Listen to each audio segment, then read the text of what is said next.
થતો હોય અને ત્યારે બાઇટ કરવાનું કરે છે. તો દોસ્તો ફરી એકવાર સ્વાગત છે આપનું અમારી યુટ્યુબ ચેનલ પર. અમે આવ્યા છીએ જુવાનપુર વાડી વિસ્તાર. આપણે કોને નહીં આવ્યા છીએ ભાઈનું નામ પણ બતાવી દઈએ. તો તમારું પૂરું નામ બોલો.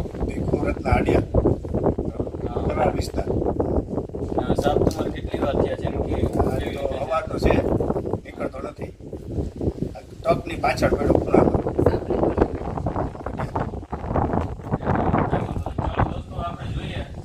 સાપ કઈ જગ્યાએ છે અને કયો સાપ છે શું છે આપણે જોયો નથી, પણ હવે જોઈએ અને પછી એને સહી સલામત રેસ્ક્યુ કરશું.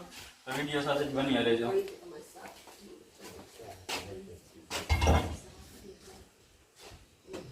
તો નાની છે દોસ્તો, જો આવું સામાન ને પડ્યું છે. હવે આની પાછળ છે, આની નીચે વયો ગયો લાગે છે. એટલે હવે આપણે ટપ પણ એકદમ વજન વાળો છે, અંદર સામાન ને એવું ભર્યું છે. એને હટાવી ને સાપને કોઈ નુકસાન ન પહોંચે એ રીતે એને રેસ્ક્યુ કરશું.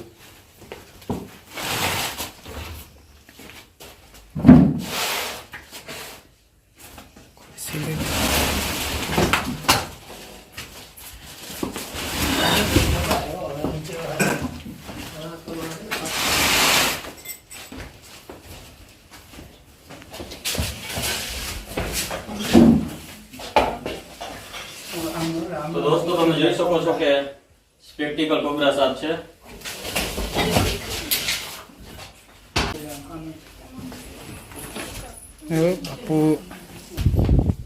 જો દોસ્તો સ્પેક્ટિકલ કોબરા સાપ છે, એકદમ ડેન્જર અને ખતરનાક. આનું દોસ્તો ગુજરાતી નામ છે નાગ સાપ અને ઇંગ્લિશ નામ છે સ્પેક્ટિકલ કોબરા. ગુજરાતીમાં આને નાગ સાપ કહેવામાં આવે છે અને ઇંગ્લિશમાં આને સ્પેક્ટિકલ કોબરા સાપ કહેવામાં આવે છે. અને આનું સાયન્ટિસ્ટ નામ છે નાજા નાજા. આમાં દોસ્તો ન્યુરોટોક્સિન નામનું ઝેર આવે છે ને આના બાઇટ પછી માણસ લગભગ કલાકની આસપાસ મૃત્યુ પામી જાય છે, 1 કલાકની અંદર. એ પણ જો તાત્કાલિક હોસ્પિટલે ન પહોંચે અને જો તાત્કાલિક સારવાર ન થાય તો. જો તમે તાત્કાલિક હોસ્પિટલે પહોંચી જાઓ અને ખોટી ઝાડફૂંકની કે એવી ચક્કરમાં ના પડો તો તમને કશું જ નથી થવાનું. જો દોસ્તો આ રીતે એને ખતરો મહેસૂસ થાય જ્યારે કોબરા સાપ હોય ને એને આ રીતે ખતરો મહેસૂસ થાય તો એ આ રીતે એનું ફોન ઉઠાવી અને સામેવાળા વ્યક્તિને ડરાવવાનું કરે છે.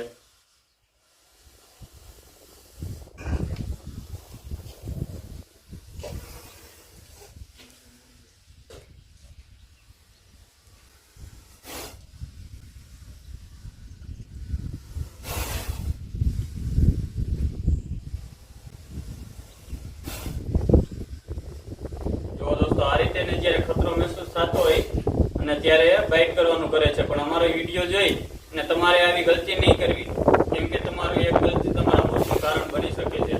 સાપ વિશે અમારે પૂરેપૂરો અનુભવ, એની જાણકારી હોય છે, એટલા માટે અમે એનું રેસ્ક્યુનું કરતા હોઈએ છીએ. પણ અમારો વિડીયો જોઈ અને તમારે આવી ગલતી નહીં કરવી.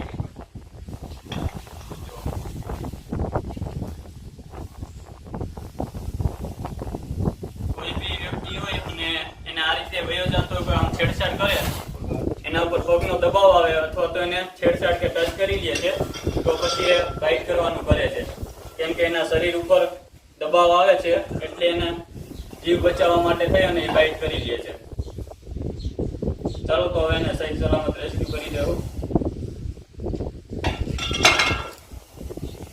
દોસ્તો હવે ગરમીની મોસમ ચાલુ થઈ છે, ઉનાળો ચાલુ થઈ ગયો છે, એટલે આવી રીતે જમીનની અંદર રહી ન શકે. કેમ કે આવો તડકો પડતો એટલે સાપને ગરમીથી તડકાથી એકદમ તાપમાનથી એલર્જી હોય છે. એટલા માટે નીકળી અને આવી રીતે ઘરોની આજુબાજુ આવી જતા હોય છે.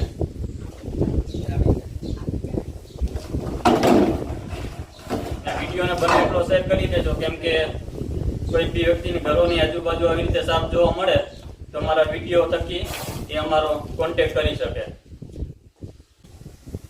ચાલો હવે એને બહેણી પૂરી દઈશું. આવી રીતે સાપ હોય અને અમારે એને રેસ્ક્યુ કરવો પડતો હોય છે, એટલે એને આવી રીતે અડી એટલે ખાડો થઈ જાય છે.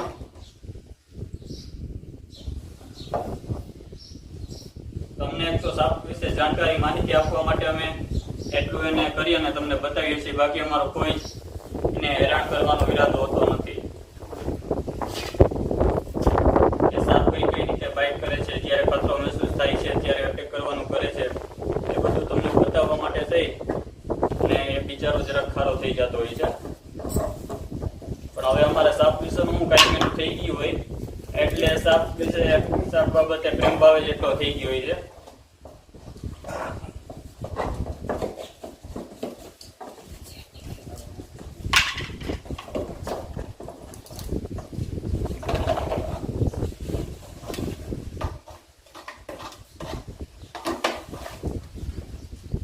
ચાલો તો દોસ્તો સહી અને સલામત રેસ્ક્યુ થઈ ગયો છે. વયો ગયો હોય તો એ બે ક્રિયા પાછો આવી કરી જાય કે બધું આવી રીતે પકડાઈ ગયો એટલે કઈ ટેન્શન ન રહે એમ કહેવાય. બીક છે એ દૂર થઈ જાય. ચાલો દોસ્તો સહી સલામત જંગલ વિસ્તારમાં રિલીઝ કરી દઈશું અને ત્યાર સુધી અમારા વિડીયો સાથે જ બન્યા રહેજો. તો દોસ્તો તમે જોયું હશે કે આપણે હળિયાવર ગામ વાડી વિસ્તારમાંથી કોબરા સાપનું રેસ્ક્યુ કરેલ છે. એકદમ ડેન્જર અને ખતરનાક, અને એને અહીંયા જંગલ વિસ્તારમાં રિલીઝ કરીશું. જો કેટલો એકદમ ખતરનાક છે. ચાલો એને અહીંયા રિલીઝ કરી દઈએ.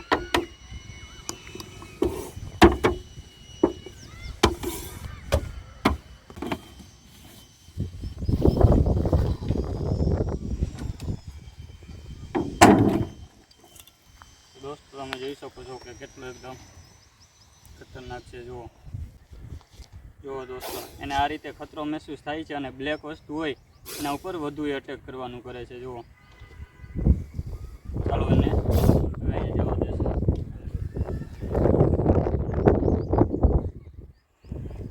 દોસ્તો એની કંઈક શિકાર કરેલો છે, એને પણ અહીંયા કાઢી દીધો છે. જુઓ,